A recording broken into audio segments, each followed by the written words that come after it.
Hey, yo, it's Guido coming at you with a Tactics Talk. Welcome back. On this episode, I've got me and my Sturv S1 camping as a TD. No, I'm gonna show you how to be a little bit aggressive in an S1, some of the things you can do with it.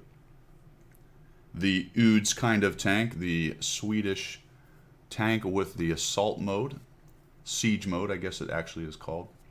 On bottom tier in a 510, so not terrible. I'm one tier down. We are here on one of the worst maps in the game called Mountain Pass, especially for this TD. It can be problematic.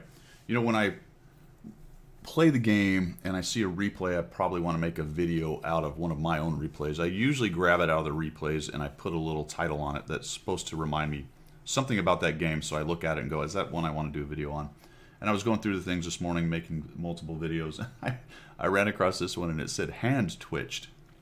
Hand twitched. And I thought for a moment, I said, what on earth? I don't remember that one. The other thing is I usually save the after action screenshots and I put the same title on that so I know which ones go with which. And I looked around for a minute and I said, well, I don't have any screenshots that say hand twitch. So I had to watch it to figure out what happened. And I know now, so let's get to it. We're going to show you this replay. I jump on this bush. This thing has great accuracy.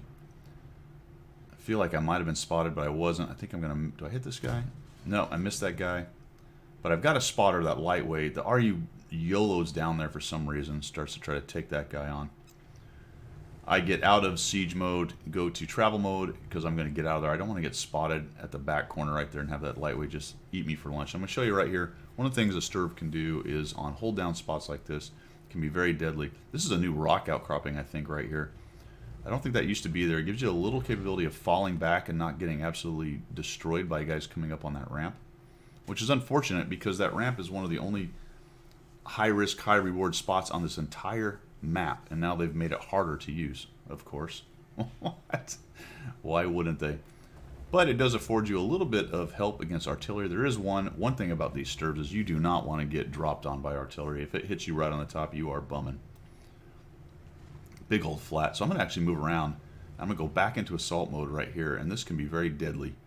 A Sturv in this situation can just really kind of rock people's worlds as they're coming in. Look how fast that thing aims in. There's a Scorpion G. Takes a shot and misses, thank goodness. But I've got to move back. I've got decent backward speed. I mean, it's a crawl compared to most things, but for the Sturv series of tanks, for this kind of tank, it's an okay speed for this Tier 8 Premium TD. And I'm just going to scoot forward. I'm sort of using these rocks right here in this little bit of bush area. Oh crap, here comes this guy. Great penetration on this gun. Excellent accuracy. Boom, right into that guy, right into the side. I don't know if he didn't see me or what on earth, but he ends up bouncing that one. That's another thing. Troll armor on these things, depending on the angle. It's not very thick, but it's so highly angled. If they're not careful, they're going to end up with some troll bounces. And I just try to back up and, hey, look, I've got a buddy over there. Takes him down. Gets real enamored of me, and I'm just kind of crawling up the side of this wall, hoping artillery is not paying attention to me. Does not appear to be, so I'm going to move back to this corner. Oh, look, he is. So I was successful in hiding from the artillery. And, hey, Scorpion, are you there? Sure is. He takes a shot, put a shot into him. And he backs up. That gets me lit. And now I'm thinking, well, that artillery reloads. Not quite, but I think he's getting pretty close. So let's hide right here for a bit. I think I'm actually still vulnerable. If he gets very lucky, he might be able to sneak one in there, thread one in. And we're starting to win this battle pretty well. You see that the Scorpion's backed off because he's threatened in the middle by one T-26E5. And I'm crawling forward looking for something. And I'm like, all right, it's time to take a chance here. We got to make a move. I did my camperama right there. At least it was somewhat forward and had some shots. But the shots have dried up, so I've got to get this tank into the game. There's more hit points out there to be had.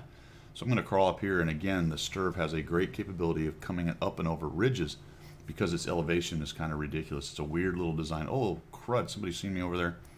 RHM actually misses. That's very lucky. That was the chance I took by crossing there. Now there's a WT.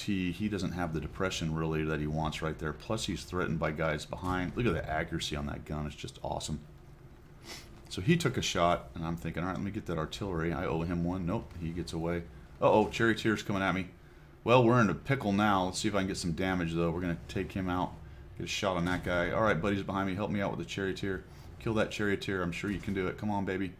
You got him.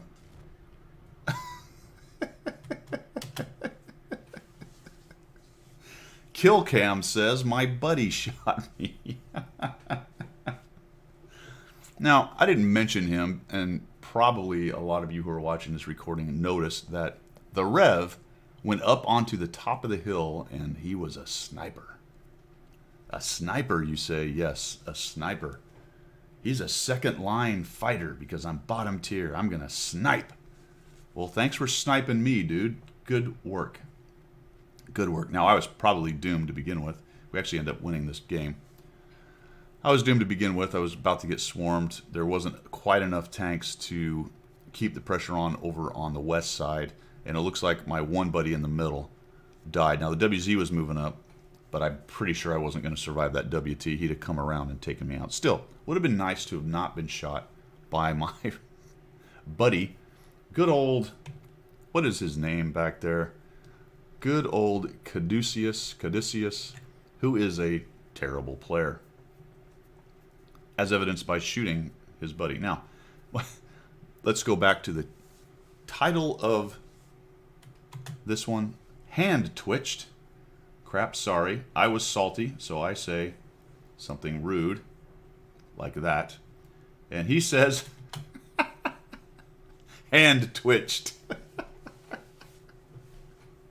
So the palsy got him, I guess. Okay, well, fair enough. Your hand twitched. That begs a lot of questions. You were all the way in the back, shooting right near me. I guess that opens up for a small hand twitch at, I don't know, how far are we? 100, 200, 300, 400, 500 meters. Hand twitched is fine, I got it, but there are so many errors in gameplay and judgment before that that getting to the hand twitched, we don't even need to talk about that. Let's talk about everything else you did in that game up to the hand twitched. Anyway, that is my hand twitched replay title. Now we know why I called it that. Apologize for the salt, but sorry not sorry. Thanks for tuning in, guys. We will see you.